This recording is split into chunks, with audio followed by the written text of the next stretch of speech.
നമസ്കാരം, എൻ്റെ പേര് അൻഷാദ്. ഞാൻ രേണുസുതിയുമായിട്ട് ബന്ധപ്പെട്ട ഒരു കാര്യം പറയാനാണ് വീണ്ടും ഈ വീഡിയോ ചെയ്യുന്നത്. രേണു ഇന്ന് ഹോസ്പിറ്റലായിരുന്നു. രേണുവിന് ക്യാൻസറാണ്, എല്ലാവർക്കും അറിയാലോ. പക്ഷേ ഇന്ന് ഹോസ്പിറ്റലിൽ പോയത് ക്യാൻസറുമായിട്ട് സംബന്ധിച്ചിട്ടുള്ള ഒരു കാര്യത്തിനായിരുന്നില്ല. രേണു ഒന്ന് രാവിലെ കയറി ഒന്ന് തൂങ്ങിയായിരുന്നു ഫാനിൽ. അപ്പം രേണുവിൻ്റെ ചേച്ചിയുടെ ഭർത്താവ് ലിബു കണ്ടതുകൊണ്ട് മാത്രമാണ് രക്ഷപ്പെട്ടുള്ളത്. അല്ലെങ്കിൽ ഇന്ന് ഈ നേരത്തെ ആ കൊച്ചിനെ പെട്ടിയിൽ വയ്ക്കായിരുന്നു. കാരണം ചോദിച്ചപ്പോൾ അവൾ പറഞ്ഞതാണ് ഏറ്റവും കൗതുകകരമായിട്ട് എനിക്ക് തോന്നിയത്. ഇവളുടെ മൂത്ത മകനെന്ന് അവകാശപ്പെടുന്ന ഒരു പരനാറിയുണ്ട്. അവനെ അങ്ങനെ തന്നെ വിളിക്കണം, വേറെ നാറിയവൻ. അവൻ ഇന്നലെ ഒരു വീഡിയോ ഇട്ടു. അത് കണ്ടിട്ടുള്ള ഒരു മാനസിക ബുദ്ധിമുട്ടുകൊണ്ടാണ് അത്ര അവൾ തൂങ്ങിയത്. ഞാനന്ന് അവളെ കുറേ ചീത്ത വിളിക്കുകയും കാര്യങ്ങളൊക്കെ ചെയ്തു. എന്നിരുന്നു പറഞ്ഞ പോലും ഇവൾ ഈ ഒരു അസുഖത്തിൽ നിൽക്കുന്ന ഒരാളാണ്. മാനസികമായിട്ടും ഇങ്ങനെയുള്ള കാര്യങ്ങളൊക്കെ കണ്ടിട്ടുണ്ടെങ്കിൽ ആകെ തകർന്നു പോവും. എന്നിരുന്നാൽ പോലും ഞാൻ പറയാമല്ലോ, ഈ കിച്ചു എന്ന് പറയുന്ന ഒരുത്തൻ, അവനെ എന്താ പറയുക, കുറേ സോഷ്യൽ മീഡിയയിൽ കുറേ ആൾക്കാരും കുറച്ച് അമ്മച്ചിമാരും എല്ലാം സ്വന്തം മകനായിട്ട് കേരളത്തിൻ്റെ ദത്തുപുത്രനായിട്ടൊക്കെ കൊണ്ടുനടക്കുന്നത്. ഈ നാറിയൊന്നും അങ്ങനെ മോനല്ല, അവനെയൊന്നും അങ്ങനെ കൊണ്ടുനടക്കില്ല. രേണു പറയാതെ പറഞ്ഞു പോയിട്ടുള്ള കുറച്ച് കാര്യങ്ങളുണ്ട്. അവൻ പറഞ്ഞത് 2 വയസ്സ് വരെ അവന് അമ്മയുടെ സ്നേഹം കിട്ടിയിട്ടുള്ളൂ, പെറ്റമ്മയുടെ സ്നേഹം കിട്ടിയിട്ടുള്ളൂ. പെറ്റമ്മയുടെ സ്നേഹം കിട്ടണമെങ്കിൽ അതിനൊരു ക്വാളിറ്റി വേണം. പെറ്റമ്മ പോയത് പോട്ടെ, പോറ്റമ്മ വന്നല്ലോ. സ്വന്തം അമ്മയെ സ്വന്തം അമ്മയായിട്ട് കാണാനായിട്ട് പഠിക്കണം, ശരിയല്ലേ? അമ്മയെ അമ്മയായിട്ട് കാണണം, എങ്കിലേ അമ്മയുടെ സ്നേഹം മനസ്സിലാക്കാൻ പറ്റുള്ളൂ. അമ്മയുടെ മറ്റൊരു രീതിയിൽ കണ്ടിട്ടുണ്ടെങ്കിൽ ഒരാൾക്കും മനസ്സിലാക്കാൻ പറ്റില്ല. ഞാൻ അതിലേക്കൊന്നും കൂടുതൽ പോകുന്നില്ല. കൂടുതൽ പോയിട്ടുണ്ടെന്നുണ്ടെങ്കിൽ ഇവനെ ഈ തലച്ചുമടിൽ കൊണ്ടു നടക്കുന്ന ആൾക്കാർ അവനെ കല്ലെറിയും. ഇതൊക്കെ വെറുതെ വന്നിട്ട് രേണുവിനെ വെളുപ്പിക്കാനായിട്ട് പറയുന്നൊന്നുമല്ല. കിച്ചു മോനെ, നീ ഉപയോഗിച്ചുകൊണ്ടിരുന്ന ഫോണും സുധി ഉപയോഗിച്ചുകൊണ്ടിരുന്ന ഫോണുകളും ഒക്കെ ഇവിടെ ഉണ്ട്. ഇവിടെ തെളിവും കാര്യങ്ങളും ഒന്നും ഇല്ലാത്ത സംഭവങ്ങളൊന്നുമല്ല. അവളെ വളഞ്ഞിട്ട് ഒരു കൂട്ടം ആൾക്കാർ ആക്രമിച്ചു കഴിഞ്ഞിട്ട് ആ പെണ്ണിനെ ഇന്ന് ഈ ഒരവസ്ഥയിൽ നിൽക്കുന്ന ആ പെണ്ണ് ഇന്ന് രാവിലെ തൂങ്ങിക്കിടക്കായിരുന്നു. അവിടുന്ന് ലിബു എന്ന് പറയുന്ന രമേശിയുടെ ഭർത്താവാണ് അവളെ അഴിച്ച് ഹോസ്പിറ്റലിൽ അടക്കം കൊണ്ടുപോയിട്ടുള്ളത്. നീ കാണിക്കുന്നത് ഭയങ്കര മോശമാണ്. നിനക്ക് അമ്മയെ കാണാൻ പറഞ്ഞൊന്ന് നീ വീട്ടിലേക്കല്ലായിരുന്നു വരേണ്ടത്. അമ്മ ഹോസ്പിറ്റലാണെന്നറിയാലോ. നീ പിന്നെ അവിടെ വന്ന് കുത്തി പിടിച്ചിരുന്നിട്ട് എന്താ കാര്യം ഇരിക്കുന്നത്? നീ അവിടെ വരുമായിരുന്നുണ്ടെങ്കിൽ ശരിയാണ്, ഐസിയുവിനകത്തോട്ട് ആരെയും കയറ്റിയല്ല. സീമാജി നായരടക്കമുള്ള ആൾക്കാർ അവിടെ വന്നു. പക്ഷെ അവർ വേറൊരു സൈഡിൽ കൂടെ പോയിട്ട് അവളെ കാണിച്ചു കൊടുക്കുകയും ചെയ്തു. കിച്ചു ആണ് വരുന്നതെന്ന് പറഞ്ഞിട്ടുണ്ടെങ്കിൽ ജസ്റ്റ് ബാക്ക് സൈഡിൽ കൂടെ ആണെങ്കിലും നിനക്ക് അമ്മയെ വന്ന് കണ്ടു പോകാമായിരുന്നു. നീ അമ്മയെ കാണാൻ പോയി ആരും കാണിച്ചില്ല എന്നുള്ളൊരു വർത്താനൊന്നും പറയണ്ട. വേറെ നാറിയമാനോ ഉള്ള കാര്യം ഞാൻ പറയല്ല. ഇവനെ പൊക്കി പിടിച്ചുകൊണ്ട് നടക്കല്ല കേട്ടോ, ഒരു കാരണവശാലും. സോഷ്യൽ മീഡിയയിലുള്ള ആൾക്കാരോട് ഞാൻ പറയും, ഇവനെ പൊക്കി പിടിച്ചുകൊണ്ട് നടക്കരുത്. ഇവൻ വേറെ നാറിയ. ഇവൻ എന്താ പറയുക, ഇവൻ പൈപ്പ് വെള്ളം കുടിക്കൂല, കിണർ വെള്ളം കുടിക്കൂല. ഇവൻ ഫാസ്റ്റ് ഫുഡ് മാത്രമേ ഇവനെ ഇറങ്ങുള്ളൂ. ഈ രേണു സുധി ബിഗ് ബോസിലുണ്ടായിരുന്ന സമയത്ത് ഇവൻ ഓരോ കടകളിൽ പോയിട്ട് ഫാസ്റ്റ് ഫുഡ് കഴിച്ചതിന് ശേഷം ഇവൻ പൈസ കൊടുക്കാനായിട്ട് പൈസ ഇല്ലാണ്ട് അപ്പോൾ രമ്യ ചേച്ചീനെയും ഇവരെയൊക്കെ വിളിക്കുന്ന സമയത്ത് അവരെന്നെ വിളിച്ചിട്ട് ഞാൻ തന്നെ എത്രയോ പൈസ ഇട്ട് കൊടുത്തിട്ടുണ്ടെന്നറിയും. എനിക്ക് നാറിയ നേരിട്ട് പരിചയമില്ല, എനിക്ക് ഇവനെ പരിചയപ്പെടാനായിട്ട് താല്പര്യമില്ല. ഇങ്ങനെ നാറിയ മക്കളൊന്നും പരിചയപ്പെട്ടിട്ട് ഒരു കാര്യമില്ല. ഇവനെ സത്യസന്ധമായിട്ട് ഞാൻ പറയാം, സോഷ്യൽ മീഡിയ ഉള്ള എല്ലാവരോടും ഞാൻ പറയാം, ഇവനെ ഒരിക്കലും എന്താ പറയുക, സുധി എന്ന് പറയുന്ന മനുഷ്യനെ നമുക്ക് എല്ലാവർക്കും ഇഷ്ടമുള്ളതാണ്. പക്ഷേ ഇവൻ അങ്ങനെ ഒരു മോനല്ല. ഇവനെ കൂടെ ചേർത്ത് പിടിക്കേണ്ട ഒരു മുതലുമല്ല. അതിപ്പോൾ രേണുവിന് എതിരെ ഇന്നലെ ഒരു വീഡിയോ ചെയ്തുകൊണ്ട് ഞാൻ മാത്രം പറയുന്നതല്ല. ഹലോ ഗൈസ്, നമുക്കറിയാം കഴിഞ്ഞ കുറച്ച് ദിവസങ്ങളായിട്ട് വലിയ രീതിയിൽ വിവാദമായിക്കൊണ്ടിരിക്കുന്ന അല്ലെങ്കിൽ ചർച്ച ചെയ്യപ്പെടുന്ന ഒരു വിഷയമാണ് രേണുസുതി കഴിഞ്ഞ ദിവസം എന്തോ കടുങ്ങുകയും ചെയ്തു, മരിക്കാൻ ശ്രമിച്ചു എന്നൊക്കെ പറഞ്ഞിട്ട് ഒരു വീഡിയോ ചെയ്ത ഒരുത്തനാണ് ഇവൻ വന്നിട്ട് കിച്ചുവിന് ഒരുപാട് ചീത്തകൾ പറയുന്നുണ്ട്. അതുപോലെ തന്നെ ഇവൻ ഭയങ്കര അധികാരത്തിലാണ് ഇവൻ വന്നിട്ട് സംസാരിക്കുന്നത്. ഇത്ര അധികാരത്തിൽ സംസാരിക്കണമെങ്കിൽ ഇവൻ രേണുവായിട്ടുള്ള ബന്ധം എന്തായിരിക്കണം?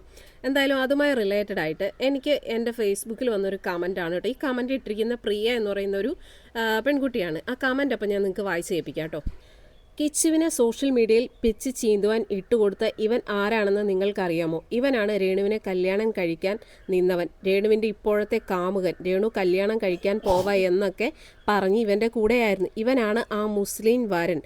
ഒരിടയ്ക്ക് ഞാനൊരു മുസ്ലിമിനെ കല്യാണം കഴിക്കാൻ പോകുന്നു, ഇവൻ്റെ കാര്യമാണ് പറഞ്ഞത്. ഇവൻ്റെ വീഡിയോയിൽ തന്നെ ഇവൻ പറയുന്നുണ്ടല്ലോ, എന്തുണ്ടെങ്കിലും എന്നെയാണ് രേണു ആദ്യം അറിയിക്കുന്നത്, വീട്ടുകാരും ഇവനെയാണ് അറിയിക്കുന്നത്. ഈ നാശങ്ങൾ എന്തിനാണ് കിച്ചുവിനെ വേട്ടയാടുന്നത്? അവന് ദാനമായി കിട്ടിയ ഭൂമിയും വീടും ഇവർക്ക് സ്വന്തമാക്കണം. അതിൽ അവകാശം പറഞ്ഞ് അവൻ വരാൻ പാടില്ല. അതിനു വേണ്ടിയാണ് അവനോട് ഇവർ ഇങ്ങനെ പെരുമാറുന്നത്. പിന്നെ ഇവൻ പറയുന്നുണ്ടല്ലോ, അമ്മയെപ്പോലെ കാണണമെന്ന്. തിരിച്ചും അങ്ങനെ തന്നെ മകനെ പോലെ കാണണം. മകൻ്റെ കൂട്ടുകാരെ മകനെ പോലെ കാണാനുള്ള മനസ്സും കൂടി വേണം. ഒന്നും പറയുന്നില്ല. കിച്ചുമോൻ നിൻ്റെ കാര്യം നോക്കി ജീവിക്കും മോനെ. നാളെ നീ ഒരു നല്ല ഭാവിയുണ്ട്. ഈ തെമ്മാടി കൂട്ടങ്ങൾക്ക് വേണ്ടി കളയരുത്. അപ്പോൾ ഇതാണ് ആ ഒരു കമൻറ്റ്. ഈ ഒരു കമൻറ്റിലൂടെ ആ ഒരു പെണ്ണ് പറയുന്നത് എന്താണെന്ന് വെച്ച് കഴിഞ്ഞാൽ, കുറച്ച് നാളുകൾക്ക് മുന്നേ രേണു പറയുന്നുണ്ടായിരുന്നു മുസ്ലിം യുവാവുമായിട്ട് കല്യാണം ഉറപ്പിച്ച് വെച്ചിരിക്കുകയാണ് എന്നൊക്കെയുള്ള രീതിയിൽ രേണു പല ഇൻ്റർവ്യൂയിലും അല്ലെങ്കിൽ പല ഓൺലൈൻ മീഡിയാസിനോടും പറഞ്ഞിട്ടുണ്ടായിരുന്നു. അപ്പോൾ അങ്ങനെ കല്യാണം കഴിക്കാൻ പ്ലാൻ ചെയ്തിരുന്ന ആ മുസ്ലിം വരൻ ഇവനാണെന്നാണ് പറയുന്നത്. ഇത് എത്രത്തോളം സത്യമാണെന്ന് ചോദിച്ചാൽ അറിയില്ല. എൻ്റെ ഫേസ്ബുക്കിൽ ഞാൻ ഇവൻ്റെ ഒരു വീഡിയോ ഇട്ടപ്പോൾ വന്നൊരു കമൻറ്റാണ്. അപ്പോൾ ശരിയാണ്, ഇവൻ വന്നിട്ട് വല്ലാത്ത രീതിയിൽ കിച്ചുവിനെയൊക്കെ അവൻ വളരെ മോശമായിട്ടുള്ള രീതിയിൽ കുറച്ചധികം കാര്യങ്ങൾ പറയുന്നുണ്ട്. ഇവൻ ആരാണാവോ കിച്ചുവിനെ ഇങ്ങനെയൊക്കെ വന്ന് പറയാനായിട്ട്? അപ്പോഴേ ഒരു ഡൗട്ട് ഉണ്ടായിരുന്നു. അപ്പോൾ എന്തായാലും ഇപ്പം അത് ക്ലിയർ ആയിട്ടോ. തന്നെയല്ല, എന്ത് പ്രശ്നം ഉണ്ടെങ്കിലും ഉടനെ രേണു ആദ്യം ഇവനെയാണ് വിളിക്കുന്നത്, അല്ലെ രേണുവിൻ്റെ വീട്ടുകാർ ആദ്യം ഇവനെയാണ് വിളിച്ച് പറയുന്നതെന്ന് പറയുന്നു. അതുപോലെ കഴിഞ്ഞ ദിവസം രേണുവിന് കുറച്ച് വയ്യായ്ക കൂടിയപ്പോൾ ICUയിൽ അഡ്മിറ്റ് ചെയ്തിട്ടുണ്ടായിരുന്നു. അപ്പോഴും അതിൻ്റെ വാദിക്ക് നിന്നിട്ട് ഇവനൊരു വീഡിയോ എടുത്ത് ഇട്ടിട്ടുണ്ടായിരുന്നു. അപ്പോൾ ഏകദേശം കാര്യങ്ങളൊക്കെ സംഭവം അതൊക്കെ തന്നെയാണെന്ന് തോന്നുന്നു. ഒരുപക്ഷെ ഇവനായിരുന്നിരിക്കാം രേണുവിനെ കല്യാണം കഴിക്കാൻ വേണ്ടിയിരുന്ന ആ ഒരു മുസ്ലിം വരൻ. അതെന്തെങ്കിലും ആട്ടെ, പക്ഷേ ഇവൻ എന്തിനാണ് കിച്ചുവിന് വന്നിട്ട് മോശം പറയുന്നത്? ആ വീട് എന്ന് പറയുന്നത് കിച്ചുവിനും അതുപോലെ ഋതപ്പനും കൂടെ അവകാശപ്പെട്ടിട്ടുള്ള വീടാണല്ലേ. അതിൽ ഇപ്പോൾ താമസിക്കുന്നത് രേണുവിൻ്റെ ഇളയ മകനും രേണുവിൻ്റെ വീട്ടുകാരുമാണ് താമസിക്കുന്നത്. രേണുവാണ് കഴിഞ്ഞ ദിവസം വന്നിട്ട് പറഞ്ഞാൽ കിച്ചു ഇതുവരെ എന്നെ കാണാൻ വന്നിട്ടില്ല, ഒന്ന് വിളിച്ചു പോലും തിരക്കിയിട്ടില്ല എന്നുള്ള സ്റ്റേറ്റ്മെൻറ്റ് രേണു പറഞ്ഞിട്ടുണ്ടായിരുന്നു. അതിന് ശേഷമാണ് ഇപ്പോൾ പല ആൾക്കാരും കമൻറ്റിലൂടെ ചോദിക്കുന്നു, കിച്ചു വന്നില്ലേ, കിച്ചു കാണാൻ വന്നില്ലേ എന്നൊക്കെ ചോദിച്ചു. അപ്പോൾ ഇങ്ങനെയുള്ള കമൻറ്റുകൾ കിച്ചുവിനും ചെല്ലുന്നുണ്ട്. അതുകൊണ്ട് തന്നെ കിച്ചു രേണുവിനെ കാണാൻ പോകാൻ തീരുമാനിച്ചു. പക്ഷേ കിച്ചു അവിടെ ചെന്ന സമയത്ത് രേണുവിനെ കാണാൻ പറ്റിയില്ല. രേണു അപ്പോൾ അതായത് വയ്യാതെ കോട്ടയത്തായിരുന്നു, ICUയിലായിരുന്നു. പക്ഷേ കിച്ചു ചെന്നത് വീട്ടിലേക്കാണ്. കിച്ചു അവിടെ ചെന്ന് ഋതപ്പനെ കണ്ടു, കുറച്ച് നേരം അവിടെ സ്പെൻഡ് ചെയ്തിട്ട് കിച്ചു തിരിച്ചു പോരുകയും ചെയ്തു.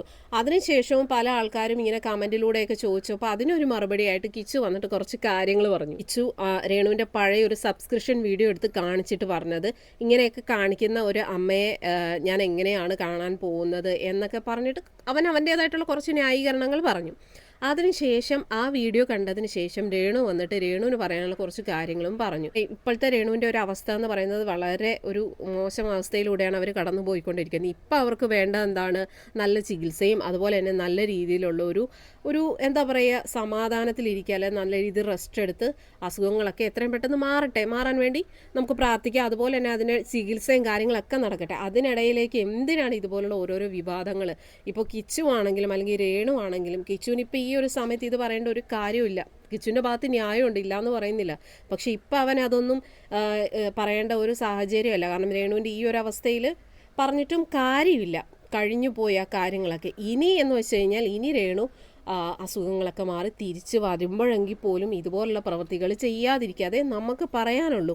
ഇപ്പോൾ രേണു ആണെങ്കിൽ പോലും ഈ ഒരു അവസ്ഥയിലും വന്നിരുന്നിട്ട് വെല്ലുവിളിക്കുക, എന്താ കിച്ചുവിനെ കുറിച്ച് കുറേ കാര്യങ്ങൾ പറയാനുണ്ട് എന്നൊക്കെ പറഞ്ഞിട്ട് വീണ്ടും ഒരു കിച്ചുവിനെ വീണ്ടും ഒരു സൈബർ ബുള്ളിങ്ങിന് ഇട്ട് കൊടുക്കുക, അല്ലെ കിച്ചുവിന് ഒരു നെഗറ്റീവ് വരുന്ന രീതിയിലാണ് രേണു ആണെങ്കിലും വന്ന് സംസാരിക്കുന്നത്. അപ്പോൾ എന്താണെന്ന് പറഞ്ഞാലും രണ്ടുപേരും കുറച്ച് ഒതുങ്ങുക. കിച്ചുവിൻ്റേതായിട്ടുള്ള രീതിയിൽ അവൻ്റെ കാര്യങ്ങൾ നോക്കി അവൻ മുന്നോട്ട് പോവുക. രേണു ഇപ്പോൾ ചെയ്യുക നല്ല രീതിയിൽ ചികിത്സയും കാര്യങ്ങളൊക്കെ ചെയ്ത് നല്ല രീതിയിൽ മനസ്സ് ശാന്തമാക്കി വെച്ച അസുഖങ്ങളൊക്കെ മാറി പെട്ടെന്ന് തിരിച്ചു വരിക. അത്രേ നമുക്കിപ്പോൾ പറയാനുള്ളൂ. അല്ലാതെ ഈ വയ്യാത്ത അവസ്ഥയിൽ കടന്ന് വെല്ലുവിളിക്കുക അല്ലെങ്കിൽ വീണ്ടും ഓരോ നെഗറ്റീവുകൾ. കാരണം രേണുവിനിപ്പോൾ അസുഖമാണെങ്കിൽ പോലും അതും കള്ളത്തരാന്ന് പറയുന്ന ഒരുപാട് ആൾക്കാരുണ്ട് കേട്ടോ. കാരണം രേണുവിൻ്റെ പല വീഡിയോയ്ക്കും താഴെ വന്നൊക്കെ ഭയങ്കരമായിട്ടുള്ള മോശം കമൻ്റ് ഇടുന്ന ആൾക്കാരുണ്ട്. അവരോടൊന്നും നമുക്കൊന്നും പറയാനില്ല. കാരണം ഒരാളുടെ ഈ ഒരു അവസ്ഥയിലും അയാളെ പോയിട്ട് ചീത്ത തെറി പറയാന്ന് പറഞ്ഞു കഴിഞ്ഞാൽ അത് നല്ല പ്രവൃത്തിയല്ല. എന്ന് വെച്ചിട്ട് രേണു ഇതിന് മുന്നേ ചെയ്ത പ്രവൃത്തികളൊന്നും അത്ര നല്ല പ്രവൃത്തികളും അല്ല.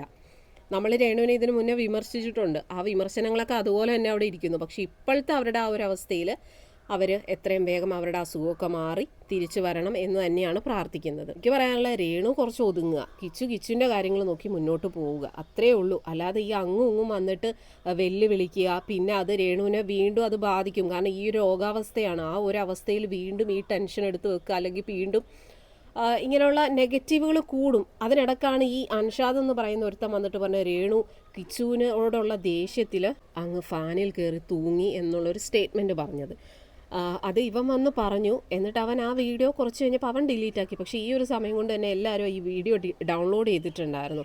പക്ഷേ ഈ ഒരു സംഭവം ഇങ്ങനെ നടന്നിട്ടില്ല എന്നാണ് രേണു ആണെങ്കിലും അല്ലെങ്കിൽ രേണുവിൻ്റെ കൂടെയുള്ള ആൾക്കാരാണെങ്കിലും പറയുന്നത്. ശരിക്കും അങ്ങനെ ഒരു സംഭവം നടന്നിട്ടുണ്ടോ ഇല്ലയോ എന്നുള്ളത് രേണുവിനും രേണുവിൻ്റെ വീട്ടുകാർക്കും മാത്രമേ അറിയാവുള്ളൂ.